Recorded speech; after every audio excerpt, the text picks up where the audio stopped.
Bienvenidos, gracias por estar aquí en este en vivo. Lo que voy a hacer el día de hoy, lo que tenía planeado era reaccionar a un video de la Deutsche Welle. Es una mesa a fondo, así le dicen. El programa se llama A Fondo, es del medio Deutsche Welle, es un medio alemán, es de corte, pues es de corte occidental, claro está, es pro OTAN. Sin embargo, varios de los analistas, el medio es así, sin embargo,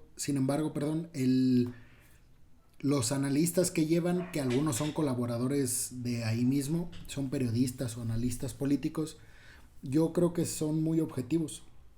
O sea, la verdad es que no les ves tan fuerte esta línea pro OTAN y pro Unión Europea, sobre todo,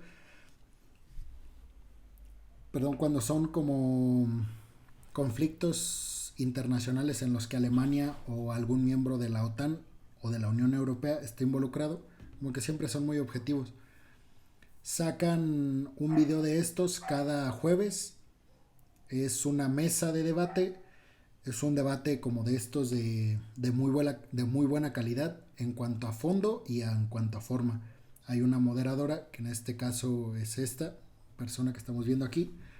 Y las otras personas que están alrededor pues son los que discuten.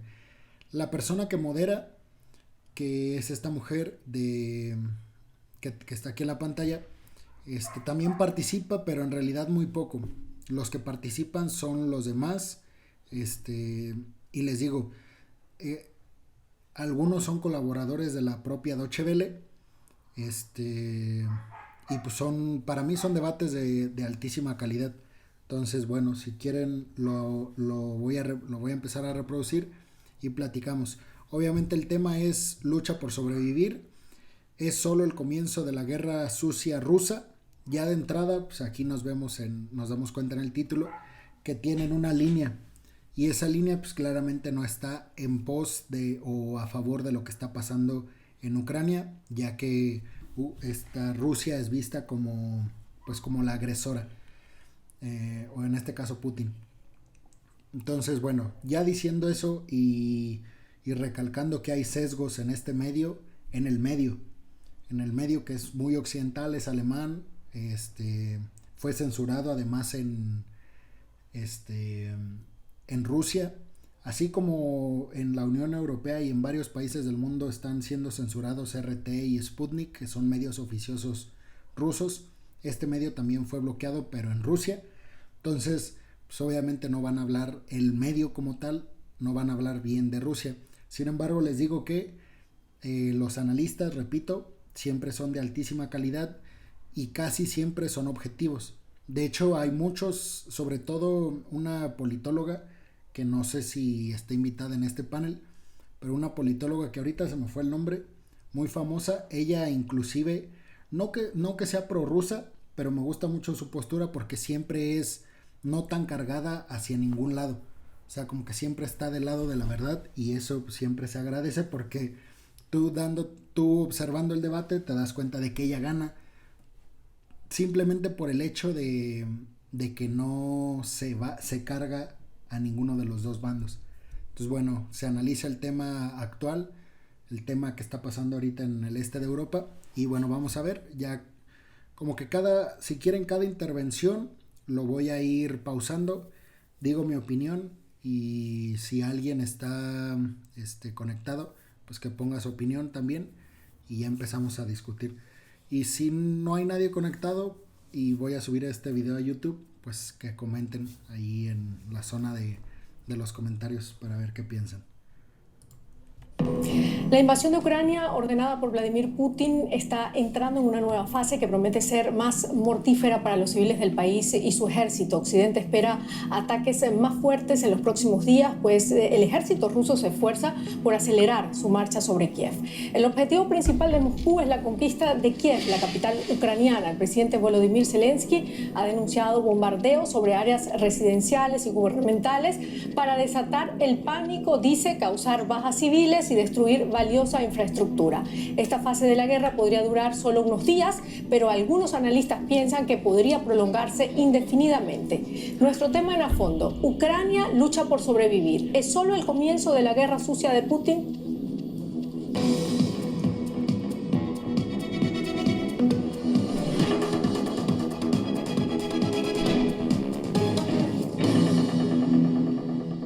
Ese es el tema. Bueno, antes de empezar, nada más, al principio se da por hecho de que lo que está haciendo Rusia es lo incorrecto, y obviamente lo que está haciendo Putin es como fuera de lugar, y parten de la idea de que pues el enemigo es Rusia. Que a ver, yo no estoy defendiendo a Rusia, simplemente estoy diciendo que esta presentadora y el medio de comunicación de entrada al debate ya está juzgando quiénes son los buenos y quiénes son los malos.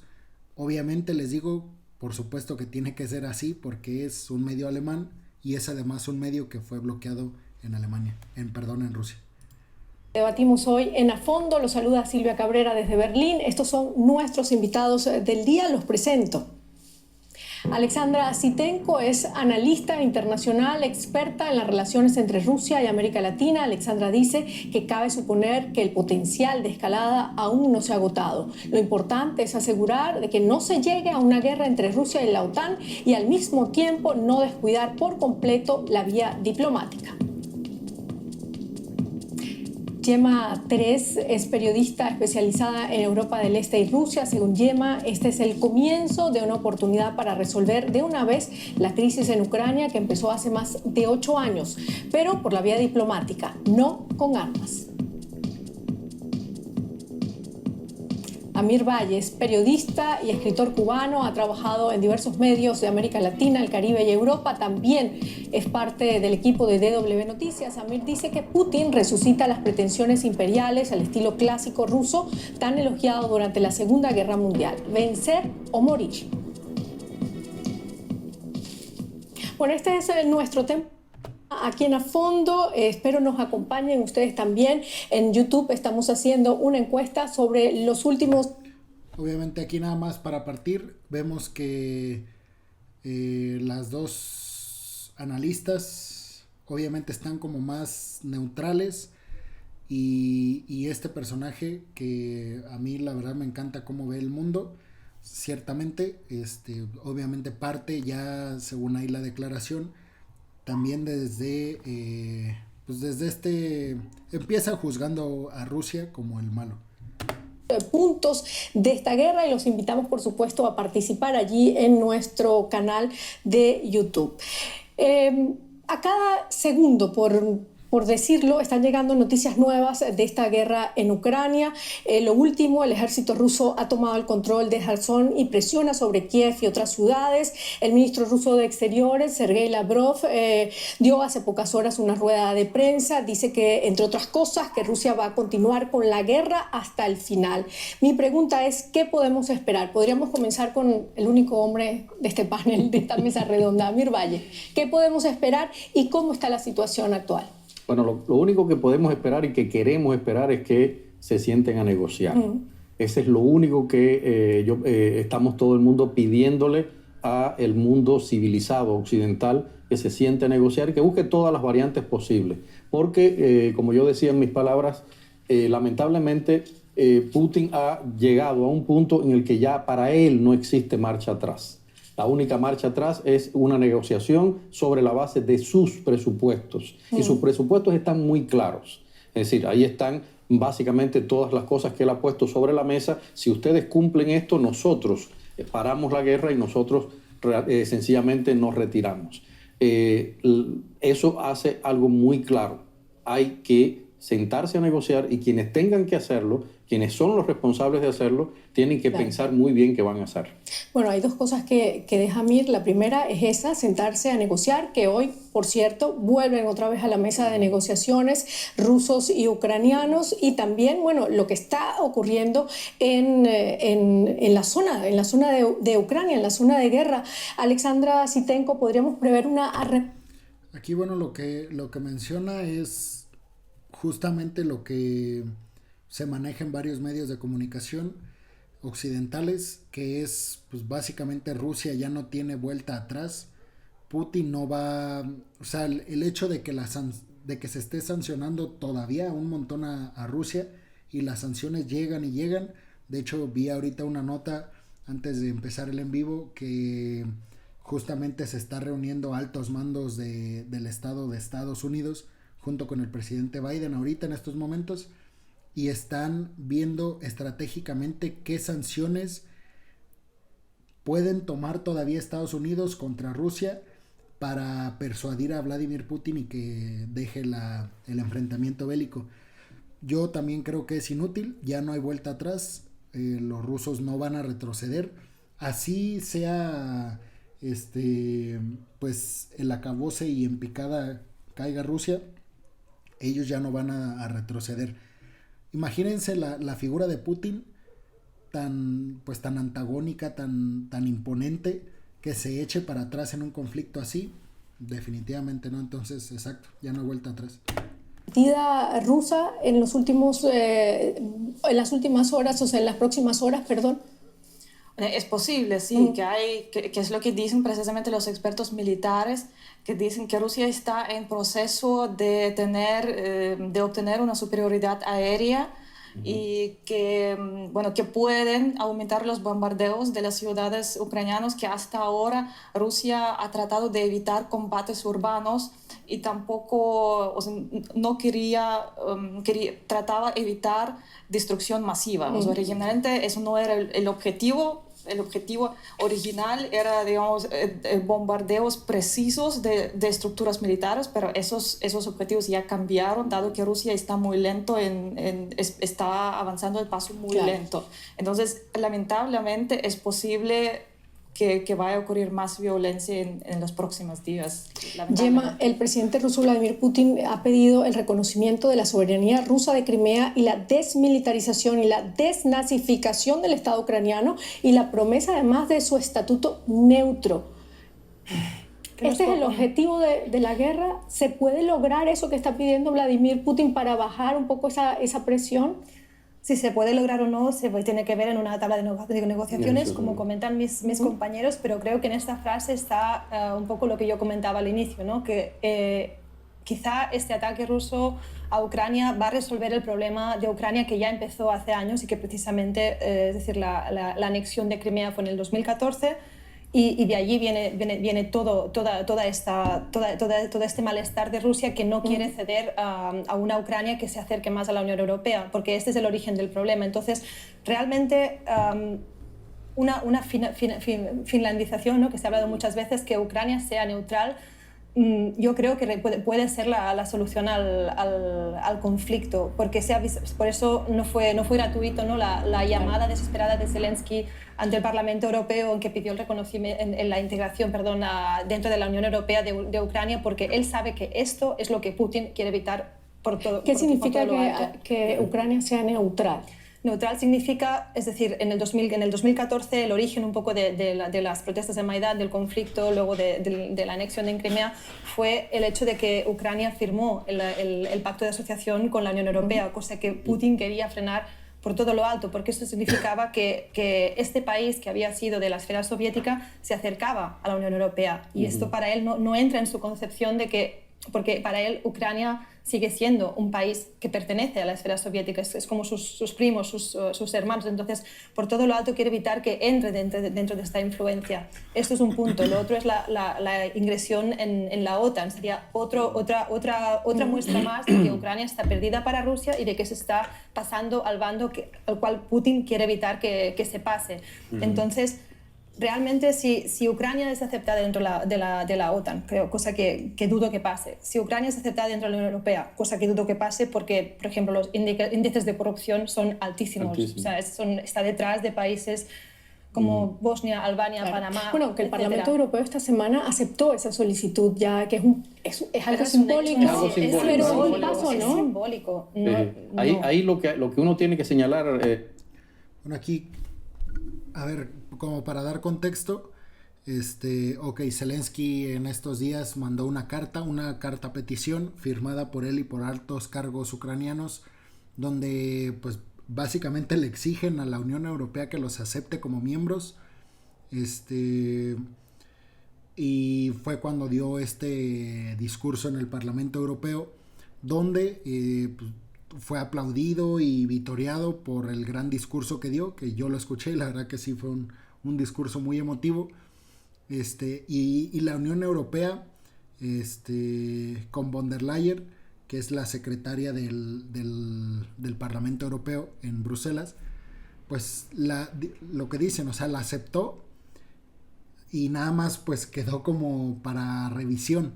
Entonces ahora lo que dicen algunos expertos es que si la Unión Europea dijera que Rusia que no solo están revisando esta solicitud de Ucrania para entrar a la Unión Europea, sino que ya es candidato, o sea, le ponen el estatus de candidato como ya lo tienen algunos otros países, como Georgia, por ejemplo, que está a punto de que por cierto hoy pidieron también la anexión inmediata. Sin embargo, ellos ya están en el proceso. De hecho, dicen que Georgia en 2 o 3 años será parte de la Unión Europea. Y ahora, ¿por qué la aceptan o no? Únicamente, o sea, no solamente se trata de un tema de armamento, que sí, o sea, porque el aceptar a Ucrania y entonces te están bombardeando a uno de tus miembros, tienes que sacar a tu ejército, no la OTAN. La OTAN no se meterían los países de la Unión Europea que cuentan con protección militar, como Alemania, Polonia, Francia, Italia. Se meterían esos países que son fuertes militarmente hablando a defender a Ucrania, no la OTAN, repito, porque si Ucrania pertenece a la Unión Europea no lo hace automáticamente miembro de la OTAN, tendría que pasar otra serie de procesos. Pero aquí el tema es que para que Ucrania sea parte de la Unión Europea, tiene que cumplir, les digo, ciertos requisitos que no solamente no cumple, sino que está lejísimos de cumplir. Y el más importante es la corrupción, que bien lo decían. O sea, para que por ejemplo, sí, bueno, creo que no hay mucho que agregar ahí a ese punto, pero ustedes saben la gran calidad de vida que hay en Europa. Y eso pues no es gratis, es porque los países miembros cumplen con una serie de requisitos para poder pertenecer y digamos ganarse los atributos que tiene pertenecer a la Unión Europea.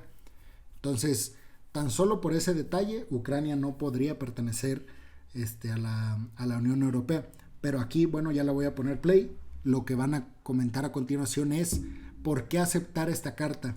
¿Por qué le aceptaron esta petición en el Parlamento Europeo a Ucrania si finalmente no la van a terminar aceptando? Pues ya lo han dicho ahorita, es algo como simbólico, pero bueno.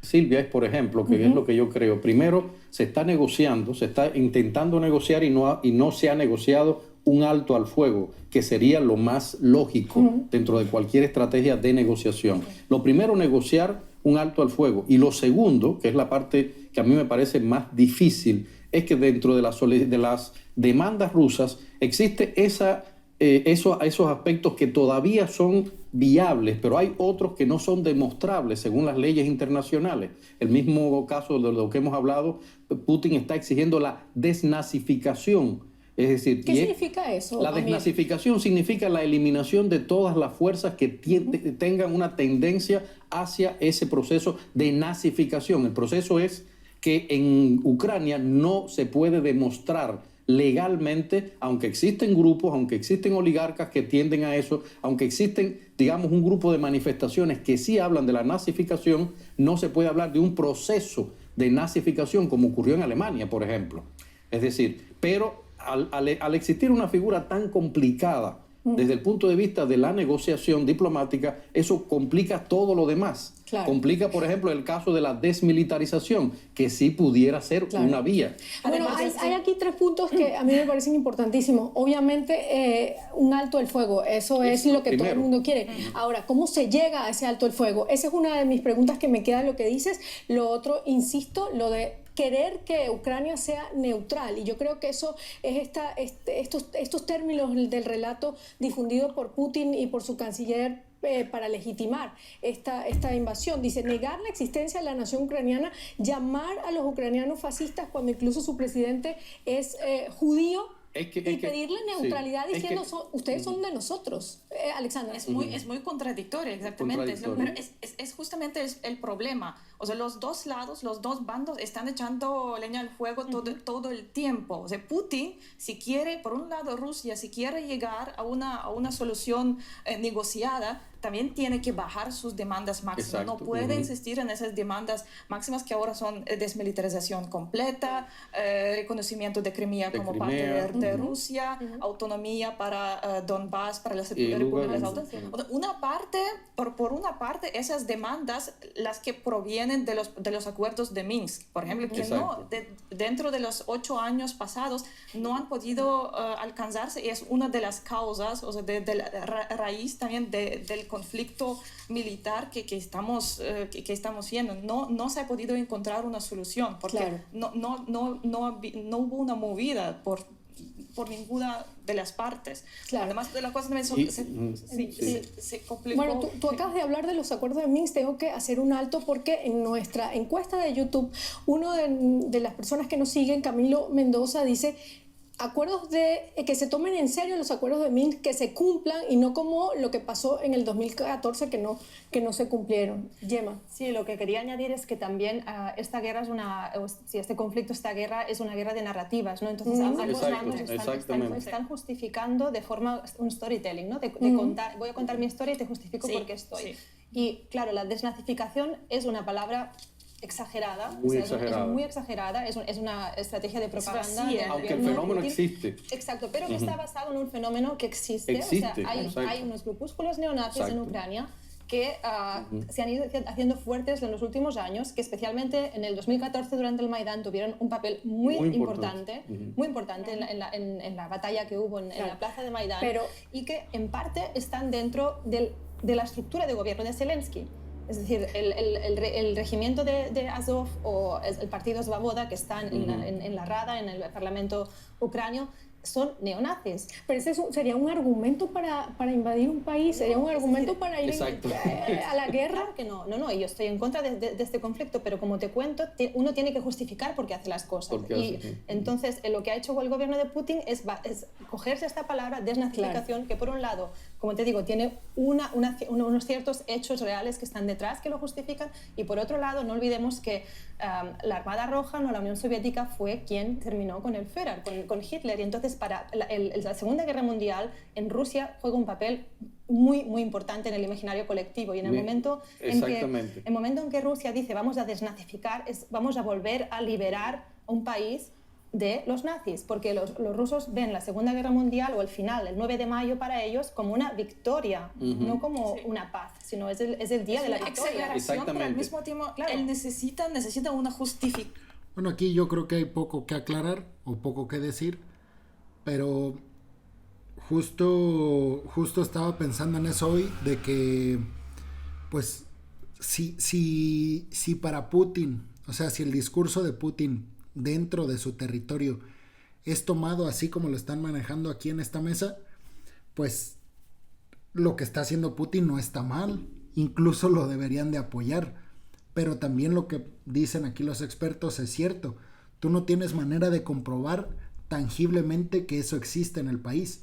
Sabes que hay ese tipo de grupos y sabes que hay un montón de influencia de parte de esos grupos en la política, en la cúpula del gobierno ucraniano.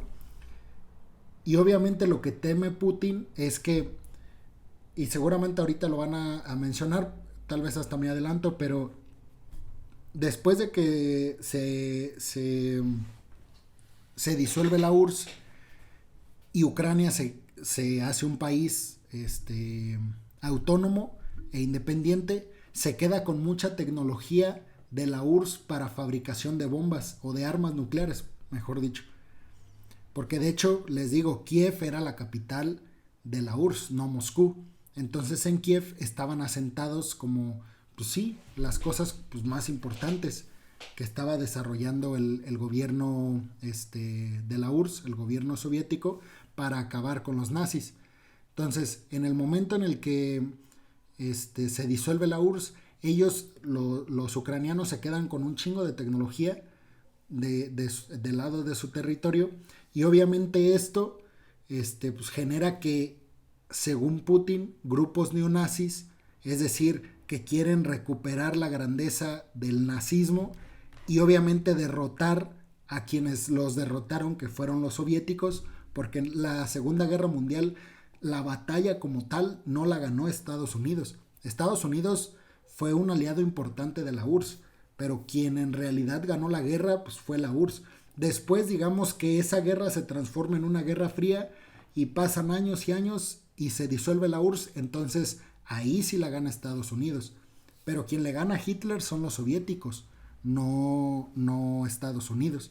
Entonces hay esta rivalidad que sí existe, efectivamente existe. O sea, olvídense de la OTAN y de los problemas que hay alrededor de los dos, que sí los hay y claro que juegan un papel importante, pero además de eso juega un papel importante el hecho de los grupos neonazis, que finalmente fueron los derrotados por los rusos o por los soviéticos en la Segunda Guerra Mundial, que se quedaron con la tecnología nuclear que tenía la URSS en ese territorio y que, según Putin, están desarrollando lo más rápido que se pueda una bomba nuclear, no para aventársela a Rusia, pues, pero sí para tener un elemento de disuasión contra la URSS. Que el pueblo ruso entienda. Para que apoye esa guerra. Eso, o sea, que hay mira, es muy curioso porque si uno analiza, por ejemplo, lo que ha pasado en la era Putin, uno se da cuenta de algo muy simple. Putin es un hombre de la KGB, Putin llega al poder y Putin establece para toda la Unión Soviética, o sea, para toda Rusia completa, el mismo sistema de seguridad y de priorización de los poderes militares que existieron en la antigua Unión Soviética. Eso es algo que es muy claro. Lo primero eran los servicios de seguridad que respondían a él. El ejército fue perdiendo y por eso hoy, generalmente, durante mucho tiempo, ese mito de la Rusia vencedora, para la mayoría de las generaciones de los últimos años, los generales que andaban llenos de medallas, veteranos de la guerra, eran gente pasadas de era. Es decir, y eso se fue perdiendo. Pero es muy curioso. En 1997, cuando la OTAN empieza a expandir su frontera por las antiguas repúblicas socialistas, ahí empieza todo. Porque Putin entonces reactiva a una figura importantísima del ejército y lo coloca en lugares de visibilidad donde esta persona tenía que enfrentar catástrofe, tenía que hacer, o sea, Chigu, estoy hablando del general Chigu. Y de pronto este general llega a ser ministro de defensa y empieza a recuperar eso que decía Gen. Es decir, de pronto todo lo militar empieza a hacer, pero cuando empieza, justamente como en un proceso, justamente en el momento en el que Rusia se vio de pronto de nuevo amenazada. Es decir, él vio amenazado su integridad y dijo, aquí tengo que recuperar eso que fue lo que ganó. Todo el mundo sabe que en la Segunda Guerra Mundial lo que ganó la guerra fue el valor de los soldados rusos. Es decir, algo que es importante. Porque voy con un informe. No solo un detalle también para agregar. Que recordemos ahorita lo que dijeron era, o sea, el lema de los soldados soviéticos en la Segunda Guerra Mundial era vencer o morir. Y estaban dispuestos a morir por su patria. De hecho, murieron, creo que fueron los soldados, o sea, de un país que más murieron, los soviéticos, por este ímpetu. Obviamente eran más, era el ejército más numeroso. Ya Hitler, con todos sus aliados y eso, medio se igualaban en tropas, pero la URSS era abismal. El poder de la URSS era asombroso. Por eso Estados Unidos tiene tanto mérito por haberle ganado la Guerra Fría a la potencia soviética. A todo ese discurso de Putin sobre desnazificación, que también en parte hay una ley en Ucrania que prohíbe, en 2019 fue promulgada esa ley que prohíbe el uso de la lengua rusa, y el año pasado fue restringida otra vez, prohibiendo el uso de ruso en el servicio público, por ejemplo. Exacto. Entonces es otro argumento que también usa el Putin y sus círculos, el gobierno ruso, para justificar o para explicar por qué Ucrania es, según su visión, es un país nazista y por qué hay que liberar Pero si un la país, o población. sea, si te sientes amenazado, si los rusos cada vez están entrando más, si toman Crimea, Es que ese es el tema, justo a eso iba. ¿Qué fue primero? Es lo mismo que se da con la OTAN y Rusia. Lo mismo se está dando. Ese tipo de leyes tú las escuchas, que te prohíban hablar en cierto idioma y que incluso puedas ir a la cárcel, claro, porque está en la ley. Que te prohíban ese tipo de cuestiones sí te recuerda claramente a un país totalitario como lo fue la Alemania nazi. Pero justamente lo que está diciendo la presentadora es: tú pusiste esas políticas para acabar con lo que queda del imperio soviético, o las pusiste porque te ves demasiado amenazado como país por parte de los rusos. Es decir, ¿qué fue primero? ¿Te sentiste amenazado y por eso respondiste? ¿O tienes políticas neonazis? Yo creo que fue lo primero. ¿no sería como una respuesta también para la defensa? O sea, eliminamos todo lo que tenga que ver con Rusia dentro de nuestro país. No debería. ¿No? No debería, ¿por qué? Porque justamente es una nación que en el último siglo y tanto se ha ido conformando por las dos. Es decir, de algún modo había que encontrar nuevamente la palabra negociación y por sobre este la motivo mesa. creo que es muy importante que tenga Exacto. este estatus neutro, porque Exacto. es que la sociedad ucrania tiene este perfil completamente, es decir, hay una parte de la población que se orienta más hacia Rusia, hay una parte Siempre que pienso en esto, se me viene a la mente Estados Unidos y México. Tú vas a Estados Unidos y no solamente español, o sea, que sí, tal vez es la que más escuchas, o el otro idioma que más escuchas aparte del inglés, pero escuchas hindú, escuchas hebreo, escuchas un montón de idiomas y ni siquiera puedes concebir la idea de que te prohíban hablar español. Por ejemplo, yo que he ido para allá a trabajar y he estado ahí pues inmerso en la cultura, pues que te prohíban hablar español, pues está cabrón. Entonces es lo que dice, o sea, finalmente ese proceso de aculturación, que la aculturación no es más que tomar una cultura extranjera y no quiere decir que incorporarla, más bien no quiere decir que vas a dejar tu cultura por esa que estás atrayendo a ti, a tu cultura, sino que más bien se forma una especie de hibridación que muta para convertirse pues, en algo totalmente distinto a la transformación primaria. Tú te das cuenta cuando viajas a Estados Unidos que cada día más la cultura mexicana está inmersa en ciertos detalles que a veces ya son imperceptibles, pero que cuando les prestas atención dices, ah cabrón, o sea, notas que los gringos se están acostumbrando a lo mexicano y también a lo latino. O sea, cada vez te encuentras primero a más estadounidenses en restaurantes mexicanos. La típica carnicería que conocemos en México con el chorizo colgando y las reses también colgando y el sonido del cuchillo, de la cuchilla rebanando la mitad del lomo del puerco. Eso que conocemos en México y seguramente también lo es en la mayoría de los países latinoamericanos, está en Estados Unidos. Hay estas carnicerías, cada vez hay más y además cada vez hay más gringos que te encuentras cuando tú vas a estos lugares.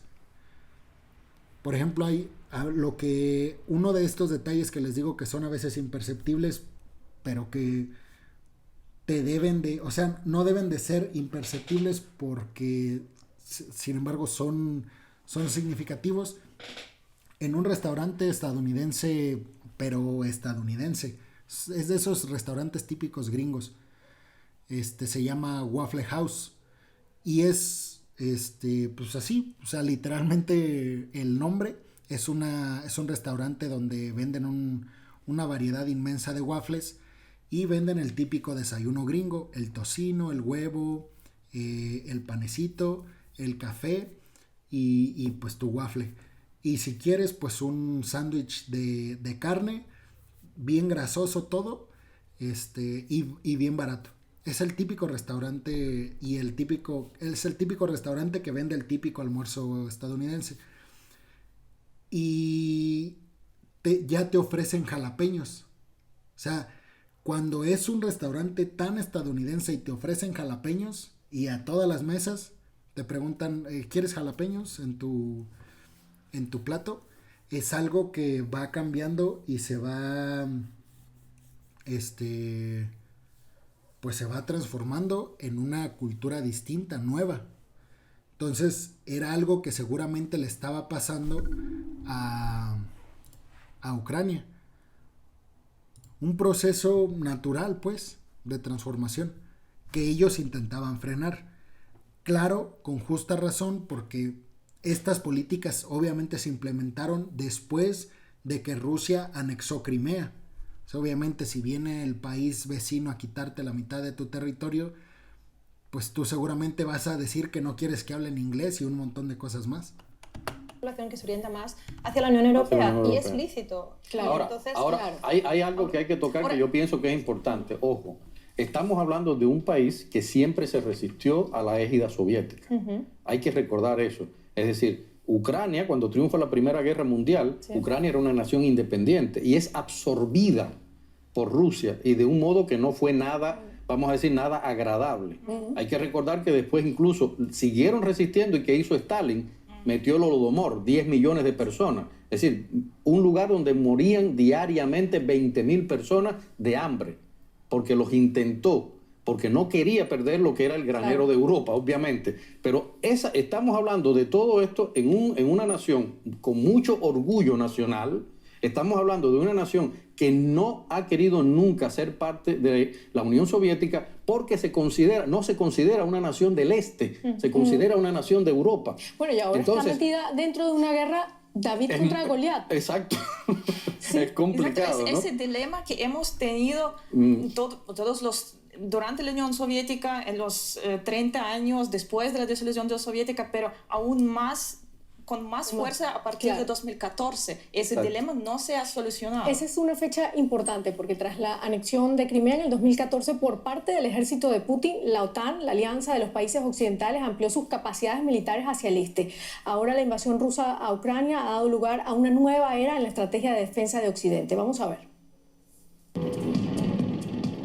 En años recientes, la OTAN ya ha reorganizado unidades de combate en los países miembros orientales y en Escandinavia, y ha reforzado las maniobras comunes.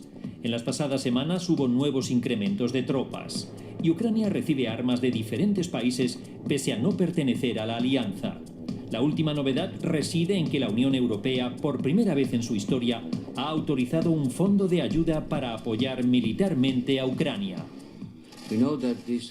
Se han dispuesto 500 millones de euros para suministrar armas defensivas, armas potentes también contra blindados. Todo lo posible para reaccionar ante la agresión. Alemania también ha dado un giro de 180 grados en su estrategia y enviará armas a la zona de crisis.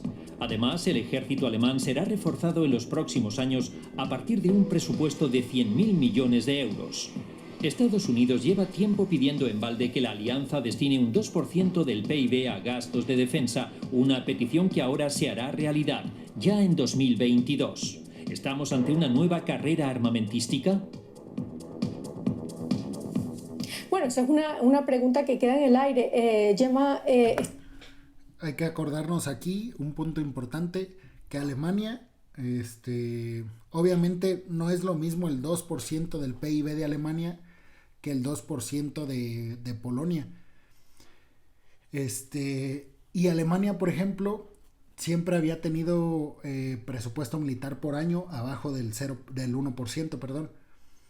Y obviamente Estados Unidos siempre les exigía más. Por eso, cuando la gente dice es que Europa nada más obedece los intereses de Washington, pues es que Estados Unidos financia la seguridad de Europa.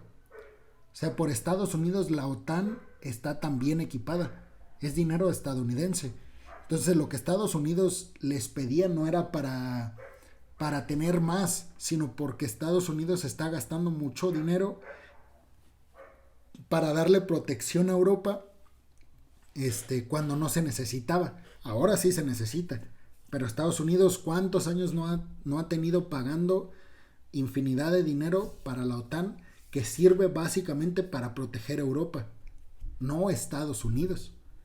Entonces, ahora sí, ya viendo la agresividad de Rusia, los países cambian su política y a partir de ahora, para todo el 2022, van a poner el 2% de su PIB, y tan solo Alemania va a poner 100,000 millones de dólares anuales, nada más para la carrera armamentística.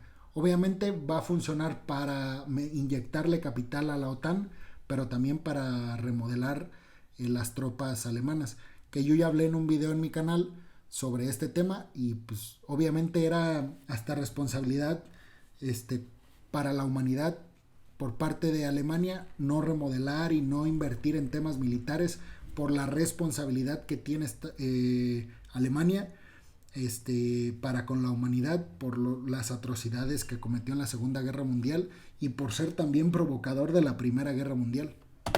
¿Estamos ante una nueva carrera armamentística o estamos ante una nueva estrategia de defensa por parte de Occidente?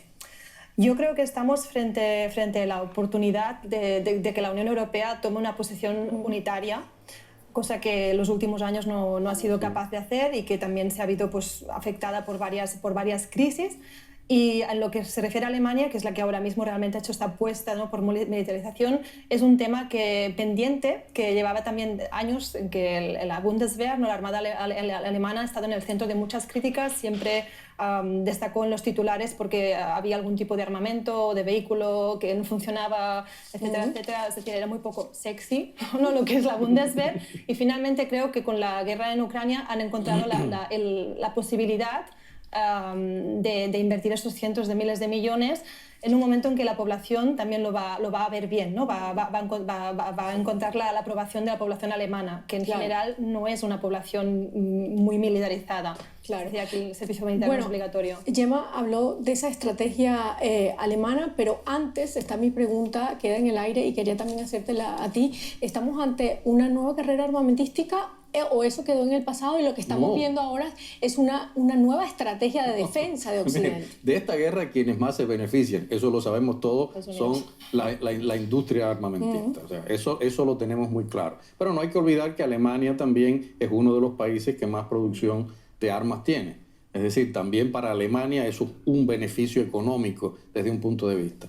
Lo que habría que analizar en este caso, Silvia, es por qué razón estamos hablando desde 1997, cuando empezó esa expansión y Rusia empezó a hacer ese cambio hacia la militarización. Rusia empezó a renovar todo su equipamiento técnico. Rusia empezó a armar, empezó a reclutar nueva gente, empezó a crecer como ejército precisamente para prepararse.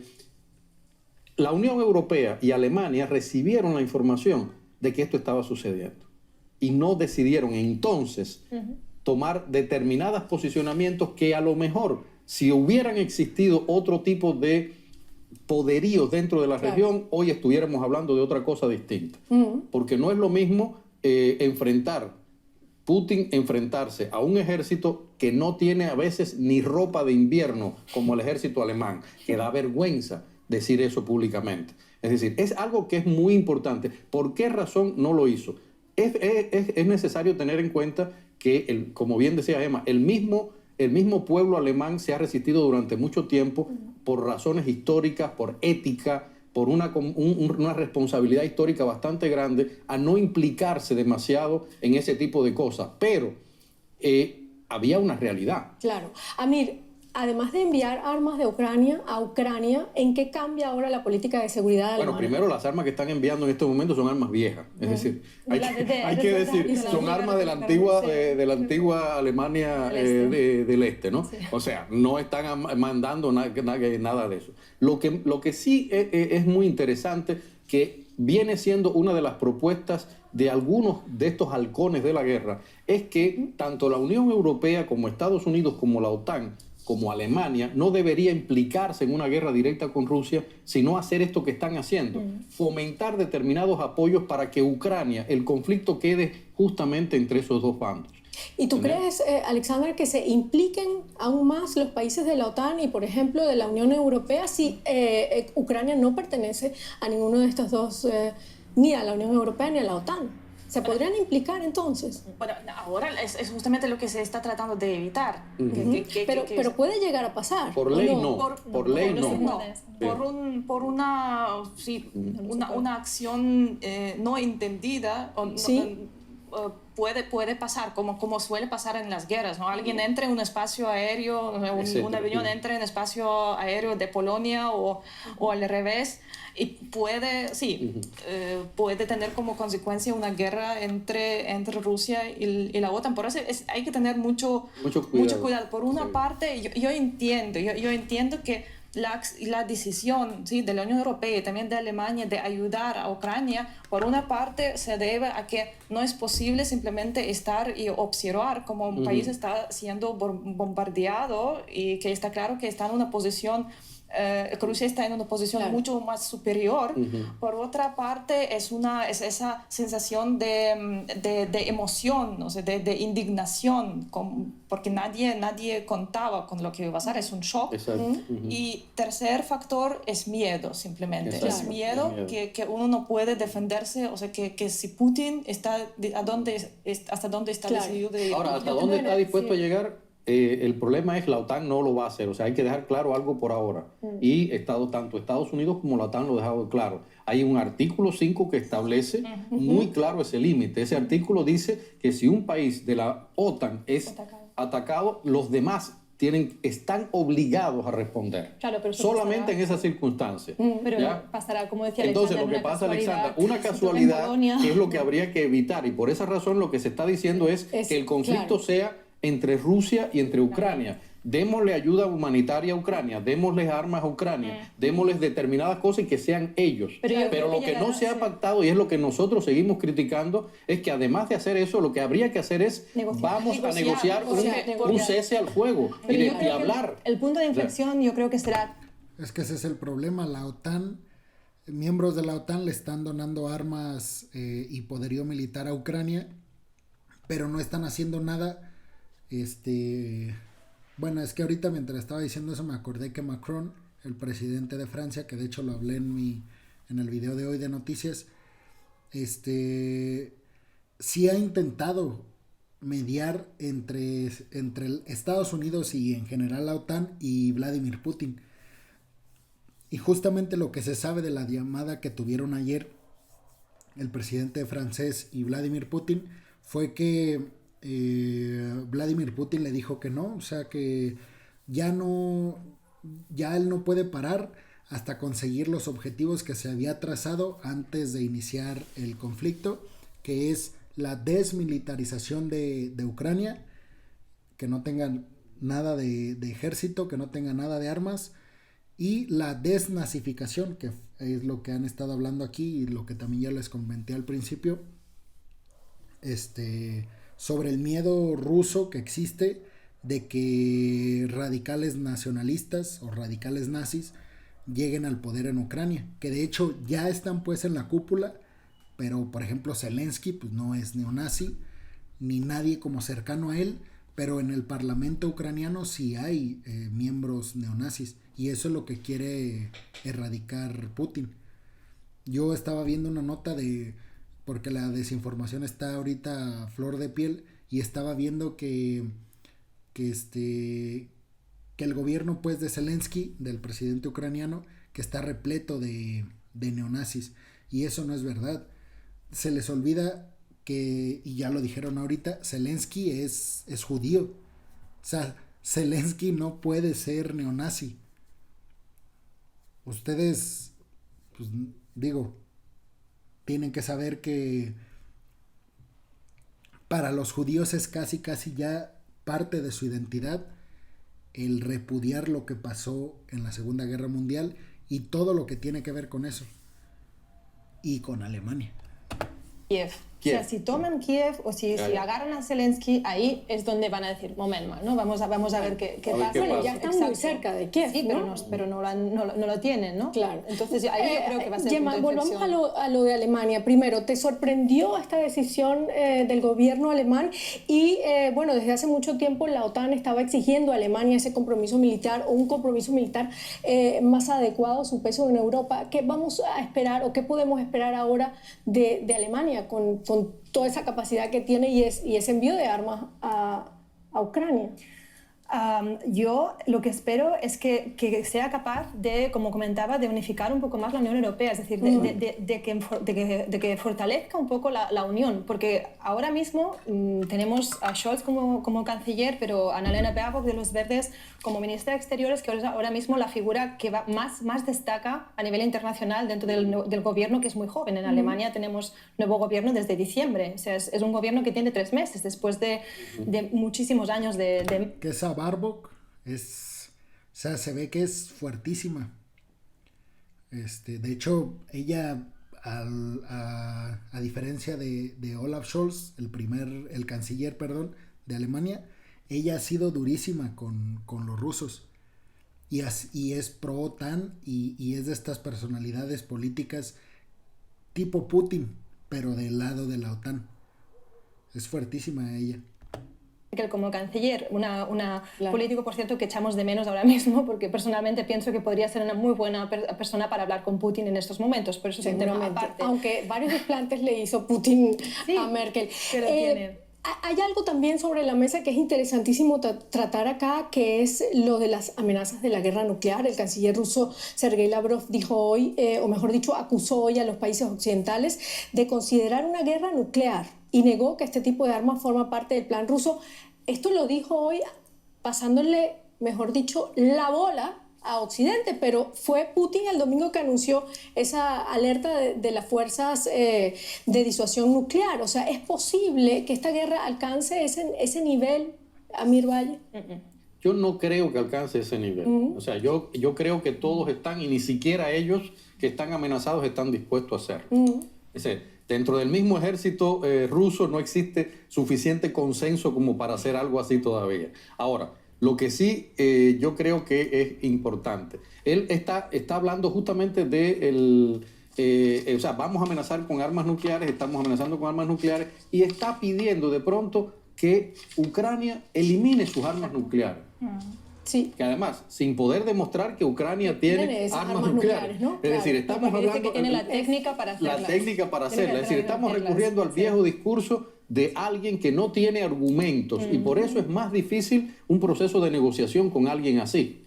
Claro. Por eso se hace tan difícil. ¿Qué otras alternativas tiene Rusia y la OTAN, o mejor dicho... Y es que esto es importante. Rusia presupone y afirma que en Ucrania hay bombas nucleares. Lo cual, obviamente, si fuera cierto, pues se justifica en la paranoia de Putin, porque pues está claramente amenazado que su país vecino tenga armamento nuclear. Perdón, Estados Unidos y la OTAN para hacerle frente a estas amenazas de la guerra nuclear. Bueno, de escalar verbalmente, desescalar de forma verbal. O sea, y el último discurso de Biden, creo que ahí no hizo bravatas, sino dio un discurso más bien, un discurso centrado en los hechos. Ese es el discurso de la Unión que dio esta semana. Además dice que no va a mandar tropas a Ucrania. Claro, ¿Le podemos creer? Creo que sí, porque yo tengo la impresión que también el Pentágono entiende perfectamente la amenaza, la entienden todos. Y ayer tenían que tener lugar un lanzamiento de prueba de un misil intercontinental balístico de Estados Unidos que se aplazó justamente para no hacer otra escalada. Entonces Biden dijo que no va a tener, que estaba planeado hace tiempo ya, pero que se aplazó justamente por eso.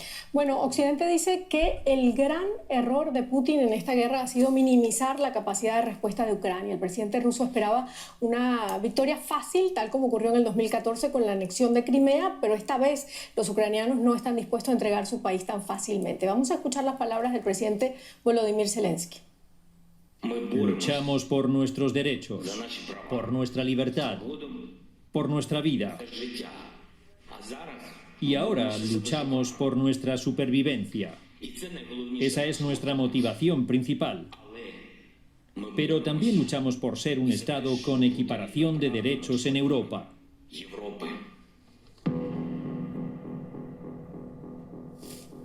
Bueno, Alexandra, la respuesta de Ucrania a la invasión ha sido muy hábil hasta ahora. Sin embargo, la pregunta que muchos se hacen es ¿hasta cuándo podrán resistir los ucranianos a esta invasión rusa? En realidad nadie lo sabe. Algunos hablan de unas semanas o de unos días. Pero en realidad el ejército ruso sí está avanzando mucho más lento de lo que se esperaba. El ejército ucraniano está luchando mucho mejor de lo que se esperaba, porque están protegiendo, obvio, su soberanía, su territorio, pero no,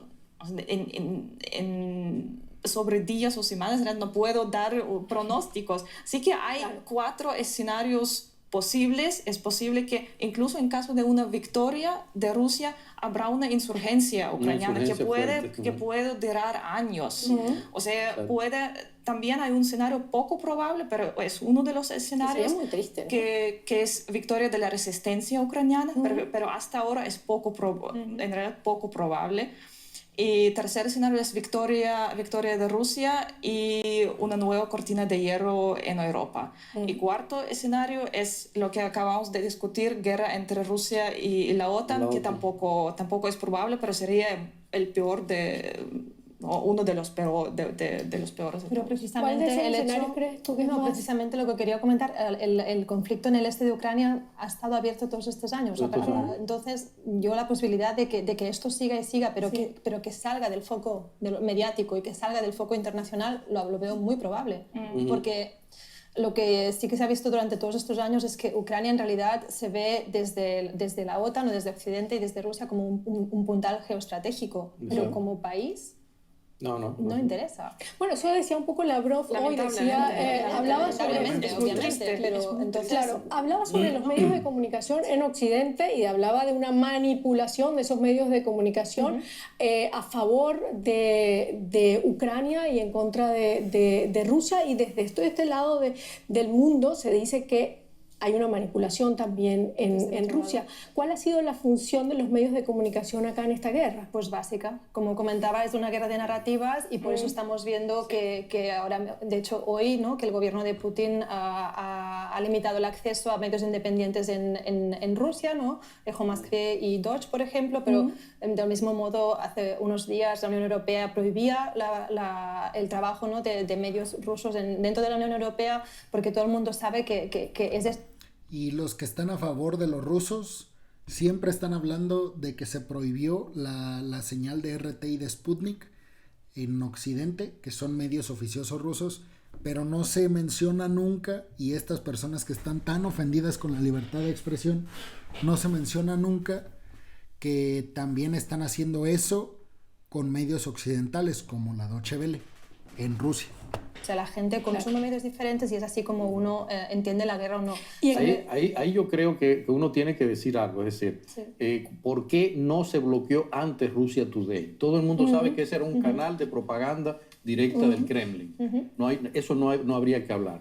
Yo creo que es importante eso porque Putin tuvo manifestaciones contra la invasión.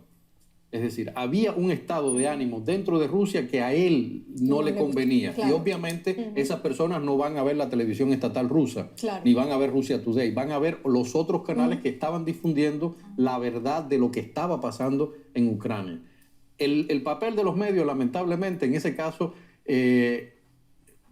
sigue el mismo esquema de siempre. De siempre, claro. Solo que estaba enseñada en las redes sociales. Construir las narrativas, fíjate, ahora no solamente en los medios establecidos, como tú dices, las redes sociales, pero construir las narrativas a nivel, en este momento es importante a nivel mundial, a nivel universal. Ahí tenemos, por ejemplo, Telesur, diciendo lo mismo que dice Russia Today para América Latina. Sí. Es decir, tenemos a Nicaragua, a Cuba, en el mismo caso. Es decir, están justificando la invasión rusa. Bueno, porque absolutamente. los días antes de la invasión, lo que sí que hicieron los medios de Putin fue, creo que fue durante el fin de semana antes del 24, hicieron muchos directos y se hicieron muchos vídeos de gente, población rusa en el este de Ucrania que estaba siendo evacuada porque había una amenaza por parte de Ucrania. Y en medio de esto ha salido un héroe. Por eso los medios de comunicación, bueno, se supone que las redes sociales llegaron para revolucionar y lo fueron. Sí hicieron una revolución cuando llegaron, pero ahora ya eso no cuenta. Si ustedes, como que tenemos todavía la falacia de pensar que hay una cierta democratización de los medios y tú como consumidor tienes muchísimas más opciones de consumir información valiosa en redes sociales que la que veías en los medios tradicionales. El problema es que esos medios de comunicación que nos informan ya están en las redes sociales. Entonces, si ustedes se fijan, gran parte de la información que tienen, que saben, la recogieron o la escucharon o la vieron en programas o en medios de comunicación tradicionales que migraron a las redes sociales. Zelensky, ¿qué? Y eso sí, RT es pro-ruso porque es del gobierno ruso. ¿Cómo no va a justificar la entrada de Rusia a Ucrania? ¿Cómo no? Entonces, por eso les digo,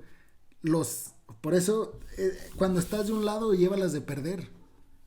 Y esa gente, y incluyo aquí a Alfredo Jalife, que Alfredo Jalife además promociona muchísimo a Russia Today y de hecho sale ahí, escribe en Sputnik. Y él siempre habla en contra de que censuraron a Sputnik y a RT. Sin embargo, no habla de que cancelaron a medios occidentales en Rusia. Y esto es para que la gente rusa no esté informada de lo que realmente está pasando en Ucrania y la gente no exija a Putin que deje de hacer todo esto. Sin embargo, pues hay medios por los cuales la gente puede informarse pues en las redes sociales, pero es más difícil. Que ha salido Zelensky como un héroe en toda esta ¿cómo se llama? Narrativa mediática. Exacto. ¿Quién es Zelensky? Uno necesita un héroe y de verdad él siempre ha sido subestimado. Es un actor, ¿sí? Un actor, ¿cómo se dice? Humorista, sí. Un actor que es un buen actor. Y se ve, ¿no? Maneja los medios perfectamente. Se le vio en muchas comedias y de hecho, yo tengo DVD, estoy en mi casa con sus películas. Entonces, cuando él ganó la presidencia, todo el mundo estaba, no lo podía creer, sorprendida. Claro. O sea, por una parte es la muestra de la libertad, de la democracia en la sociedad ucraniana, que cualquiera puede ser presidente, pero por otra parte se decía que era un hombre sin experiencia política, que no tenía una cosa es actuar presentar un papel de un diputado en una película, otra cosa es ser presidente, pero en realidad se ha demostrado. Bueno, tengo que pasar al otro informe. Miles de personas han salido ya a las calles en varias ciudades alrededor del mundo para manifestarse contra esta invasión a Ucrania ordenada por Vladimir Putin. Incluso en Rusia se han desarrollado numerosas protestas. Organizaciones de derechos humanos han denunciado que más de 6.000 personas han sido detenidas allí por manifestarse, al tiempo que el Kremlin ha obligado a televisoras y periódicos a eliminar toda información que contenga la palabra guerra. En Rusia, protestar contra la política de Putin y su guerra requiere mucho valor. La policía actúa de manera brutal contra los manifestantes. Aún así, mucha gente sale a la calle, como aquí en San Petersburgo y otras ciudades. La guerra en Ucrania no es nuestra guerra. Es la guerra de nuestros dirigentes, pero no la nuestra. Iniciar esta guerra fue una decisión terrible. Muchos parientes, amigos y maridos morirán para nada. Imágenes y voces parecidas en Moscú. Lamento el sufrimiento en ambos bandos. La economía se recuperará, pero las vidas humanas no. Ya hace años que Rusia reprime sistemáticamente las voces críticas en su país. Se encarcela a opositores y los medios están censurados y uniformados.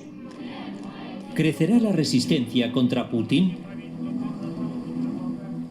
Bueno, eso es una buena pregunta, Gemma. ¿Crecerá la Ese es el problema, y que de hecho muchos países occidentales le tienen fe a esta apuesta de que el escenario, o sea, que se le forme un conflicto tan grande a Putin que no pueda salir de él.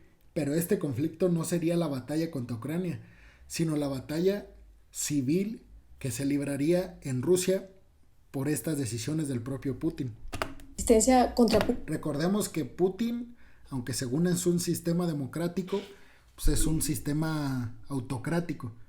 Lo maneja él y ya. Entonces hay gente que no lo quiere. Esa gente puede tener ahora una motivación para unirse y causar conflicto, desestabilizar a Rusia. ¿Y podríamos prever alguna reacción interna de calado que frene al presidente ruso?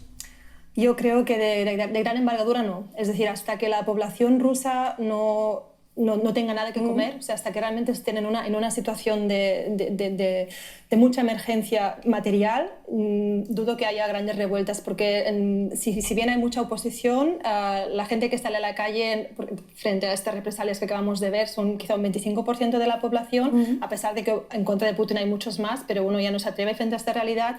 Tengo la sensación que desde el 2011-2012 un poco la población rusa ya ha tirado la toalla y que sabe que el sistema Putin es demasiado complejo y está en demasiadas partes de la sociedad y hay demasiadas represalias.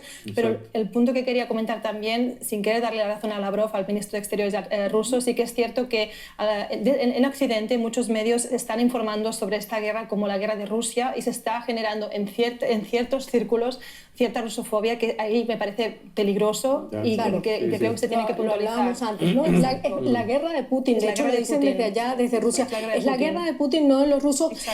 Nos queda un poquito tiempo. Amir Valle, no quiero dejar que te vayas sin preguntarte cuál ha sido el posicionamiento de América Latina en esta guerra. Mira, en materia general ha sido bastante positivo en el sentido de que han criticado a la invasión. Algunos otros se han abstenido, pocos. Hay 3 vergonzosos ejemplos: Cuba, Venezuela y Nicaragua, que han apoyado, y no solamente apoyado la invasión, sino justificado la invasión, aunque curiosamente Rusia, Cuba y Nicaragua se abstuvieron ahora en la Organización de Naciones Unidas, ¿no? Yo pienso que eso es algo bien, porque ya se estaba manejando algo muy terrible, que era, Silvia, que de pronto que Venezuela, Nicaragua y Cuba apoyaran a Putin, los convertía en una plaza de emplazamiento militar y entonces sencillamente los ponía frente a Estados Unidos como un problema para la seguridad nacional de Estados Unidos. Es decir, podía pasar con Cuba, con Nicaragua y con Venezuela lo mismo que está pasando ahora con Ucrania, que Estados Unidos puede decir: esto tiene un problema para nuestra seguridad nacional. Nuevamente llegando a las narrativas, claro, ¿no? Bueno, acabamos de hablar de Nicaragua, de Venezuela, de Cuba, Díaz-Canel, Maduro, Ortega, Putin, Lukashenko. ¿Qué tienen en común todos estos? Alexandra. Bueno, falta del sentido de aceptación para democracia. Son regímenes bien cerrados, autócratas, básicamente eso. Pero quiero mencionar también el caso de Uruguay, que ayer hubo manifestaciones enfrente de la embajada rusa en Uruguay y hoy leí que Uruguay ha quitado a Russia Today del aire. Es el primer país en Latinoamérica que Bueno, estamos, Gemma, para cerrar un poco, entrando en una nueva fase de la guerra. De la Guerra Fría. Yo creo que estamos en una guerra fría con todas las letras y todos los números. En una nueva fase de la guerra, como comentábamos, yo creo que tenemos que esperar a ver qué pasa con Kiev y yo creo que a partir de aquí es donde habrá la nueva fase. ¿Es una nueva Guerra Fría o es una nueva guerra completamente distinta. Mira, a la que estamos viendo. Es una guerra totalmente distinta, pero que entra dentro de los cauces de la Guerra Fría, eso está claro. Lo que pasa es que es un momento en el que yo creo que es el momento de las definiciones, el momento de que la Unión Europea asuma su papel sin esperar lo que haga Estados Unidos primero, que Alemania y Francia asuman el verdadero papel como líderes de la Unión Europea y como cabezas de esta zona. ¿Es una guerra entre la democracia y los autoritarismos del mundo? Es que eso ha existido siempre. Lo que pasa es que ahora lo estamos viendo en el contexto militar.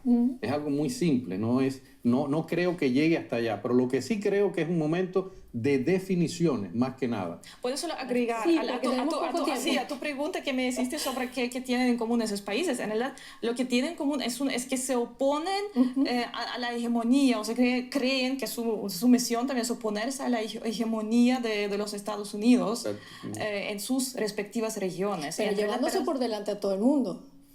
Sí. ¿O no?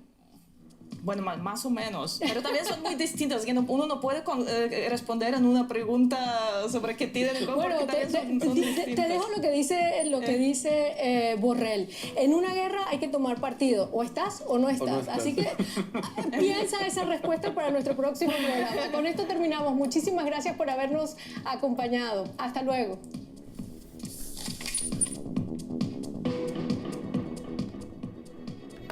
Bueno, pues sí.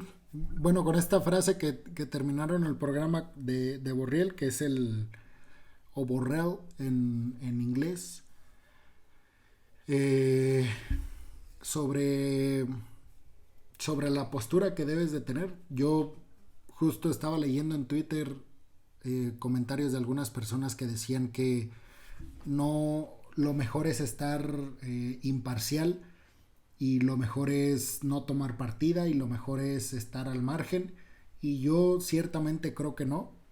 Creo que uno debe de tomar partida conforme a lo que uno cree y uno piensa, y después te puedes equivocar o no, pero el tomar una decisión, el tomar parte, el tomar partido, el elegir a un bando, yo creo que es importante, y es justo como se escribe la historia. Digo, no creo que la historia la escriban las personas que se abstienen. Las personas que escriben la historia son las que eligen un bando, y después ese bando gana, o eres del bando que perdió y haces una narrativa sobre tus derrotas y sobre lo que tienes que mejorar para vencer al rival, o eres el vencedor y creas la narrativa para posicionarte en esa hegemonía y quedarte para siempre, que es justamente lo que vivimos desde el capitalismo y el socialismo, donde el socialismo se niega a morir, y salen todas estas corrientes en estos países, pues intentos de socialismo, intentos de comunismo, que su misión de existir no tiene nada que ver con ellos mismos, y sí más bien con acabar con la hegemonía estadounidense. Pero bueno, a final de cuentas yo creo que la pregunta yo creo que se queda en la mesa de qué es lo que va a pasar. Yo también creo que es una guerra fría, y que en realidad no va a escalar a problemas más internacionales. Yo no creo que Putin ponga armamento nuclear o militar ni en Venezuela, ni en Nicaragua, ni en Cuba.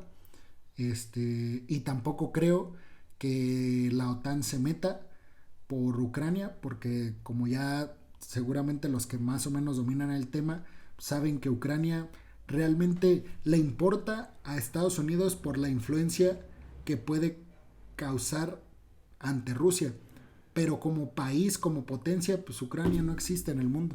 Esa es la verdad. Tristemente, como también dijeron ahí en la mesa de Deutsche Welle, pero es la verdad. Entonces, bueno, con esto me despido. Espero que hayan disfrutado pues el programa de Deutsche Welle y las opiniones que yo di mientras lo veíamos. Nos vemos en el próximo video en vivo. Muchas gracias a las personas que vieron la transmisión, y pues vayan a mi canal de YouTube. Si ven esto en Twitch, vayan a mi canal, y ahí pues lo voy a subir por si lo quieren ver otra vez, o aquí se va a quedar, me parece que 15 días. Entonces bueno, si ven este video después, por favor suscríbanse o síganme, no sé, no me acuerdo, todavía no soy experto en Twitch, pero bueno, muchas gracias por llegar hasta aquí, por ver el video. Nos vemos en la próxima. Gracias.